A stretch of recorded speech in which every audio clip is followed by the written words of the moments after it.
Le secret pour la bouffe Jap, tu veux le connaître? Alors, laisse-moi te parler de la reine des gyoza. De la vraie bouffe Jap, hein. Pas du made in China, hein. Non, non.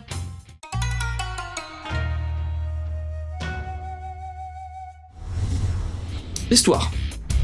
Yonagi, c'est une nénette qui tient un restaurant de gyoza. Le gyoza Raku Raku. Et si tu vois pas ce que c'est, les gyoza, bah, c'est des espèces de raviolis fourrés à tout un tas de trucs. Et son resto, ben...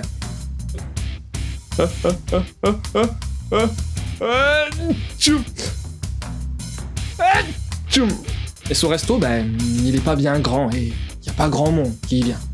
Pourtant, une fois que tu as goûté, t'as qu'une envie, y retourner expressément. Comme Nishimashiro, employée lambda, qui va littéralement tomber amoureuse de l'échoppe et qui rencontrera pas mal de monde, mine de rien. Tu veux les infos? La reine des gyoza, Yonagi-san no Yona Yona Gyoza, c'est un one-shot de 2020 paru dans le Comic Trail, Mag Josei Online de chez Hobunsha. Ce titre, on le doit à la mangaka Kanmera Yosuke, également connue sous le patronyme de Nanase Miri, qui a bossé dans le jeu vidéo et ici, elle a été conseillée culinairement parlant par Paradise Yamamoto, un chef cuistot touche-à-tout qui a écrit plusieurs bouquins sur les gyoza. Ce one-shot est sorti chez nous via Soleil Manga, des illustrations couleurs en début de volume, ainsi que des conseils et des recettes culinaires de Paradise Yamamoto qui seront disséminées tout au long du manga. Mon avis? Oula. Bon, je vais pas être super tendre, hein, j'ai pas du tout aimé, mais alors, pas du tout. Bon, déjà, je suis grave pas la cible. J'aime pas la cuisine, encore moins la cuisine jap, et vu que je suis végétarien...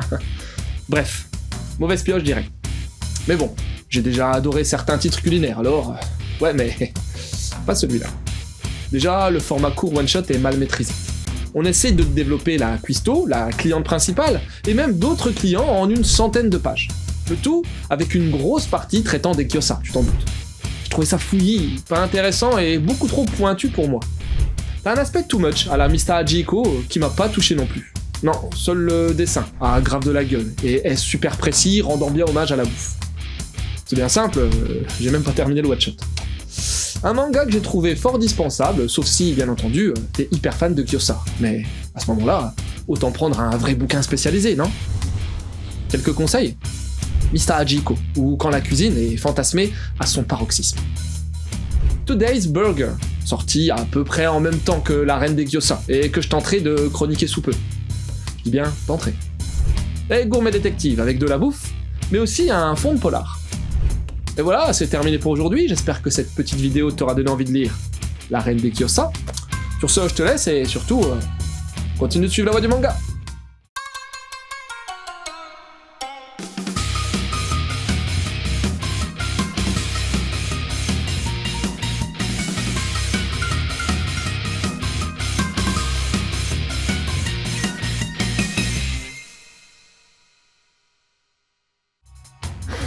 Non, la bouffe jap, y a pas moyen.